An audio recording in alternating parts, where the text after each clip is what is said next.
trabalho, então, com números absolutos, gráfico C. Ah, não, mas eu não tenho um número de subgrupos iguais. O tamanho da amostra não é igual. Num subgrupo eu avaliei 5 geladeiras, mas na outra eu avaliei só 3, porque não tinha 5 para avaliar. Opa, então eu já não posso mais usar o gráfico C.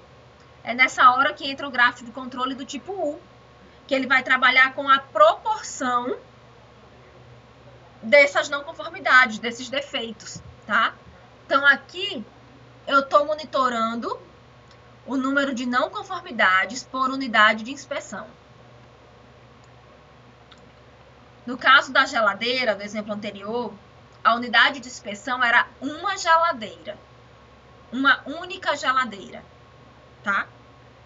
Então aqui eu quero saber o número médio de não conformidades por unidade de inspeção, por geladeira.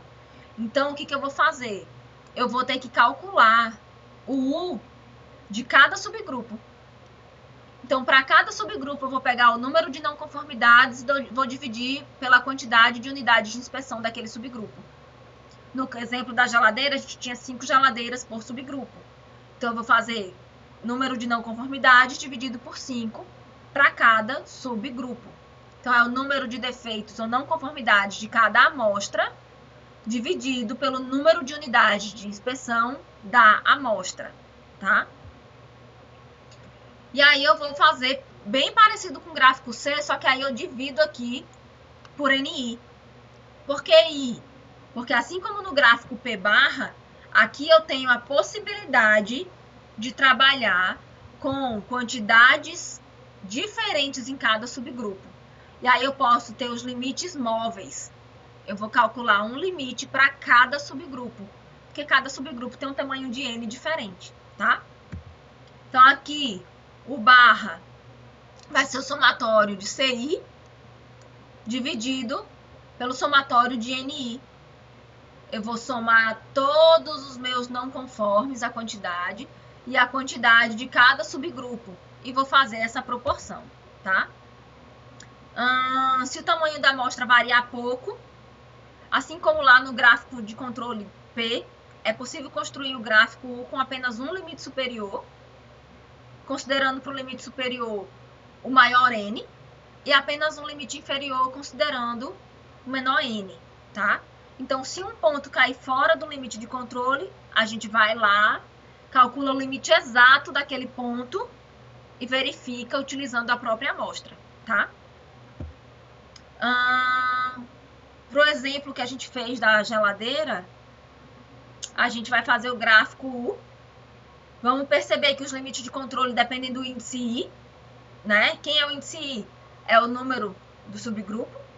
A gente pode ter presença de limites móveis e é recomendado para diferentes tipos de tamanho de amostra.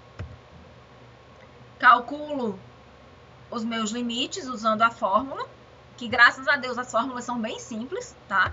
Basicamente aqui o que vocês precisam fazer é usar o gráfico certo para o processo certo. Porque os cálculos são muito simples, são muito básicos. Mas se você usar um gráfico NP no lugar do gráfico U, por exemplo, não vai dar certo, tá? Então aqui eu tenho a amostra, número de defeitos, e eu tenho meu UI. Eu tenho dentro de cada amostra 5 geladeiras. Então aqui, por exemplo, eu vou fazer 2 dividido por 5, tá? 0,4, ok? E vou fazer isso para cada um dos 40 subgrupos. E agora eu não tenho mais interesse nessa coluna de número de defeitos, não. Eu tenho interesse nessa daqui, tá? Na minha quantidade de defeitos por unidade de inspeção. Então, aqui na primeira amostra, eu tenho 0,4 defeitos por geladeira. É essa informação que a gente tem aí, tá?